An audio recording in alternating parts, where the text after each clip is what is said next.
Hi மக்கள்ஸ், வணக்கம். வாங்க, இன்னைக்கு வந்து ஆடிக்கிருத்திகை. எத்தனை பேர் வீட்டில் வந்து ஆடிக்கிருத்திகை வந்து ஸ்பெஷலாக வந்து செஞ்சீங்க? எத்தனை பேர் வீட்டில் வந்து காஃபி எடுப்பீங்க? எங்கள் சின்ன போகலாம் பார்த்தீங்கன்னா நாங்களும் காஃபி எடுப்போம். ஸோ நானும் அண்ணா சேர்ந்து காஃபி எடுப்போம். அம்மா வந்து ரொம்ப விசேஷமாக வந்து 21 பொரியல் செஞ்சு சாப்பாடு செஞ்சு 50லேருந்து 100 பேருக்கு வந்து வீட்டில் அன்னதானம் செய்வோம்.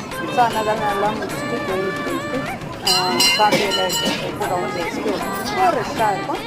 அதே இதுலேயே விரதம்லாம் இருந்து நாங்கள் போய் வருவோம். இன்றைக்கி வந்து எங்கள் வீட்டில் சும்மா தான் சிம்பிளாக பூஜை போட்டோம். பட் அம்மா வீட்டில் வந்து சேம் அதே மாதிரியே வந்து பூஜை எல்லாம் போட்டாங்க. காவடி மட்டும் யாரும் எடுக்கலை.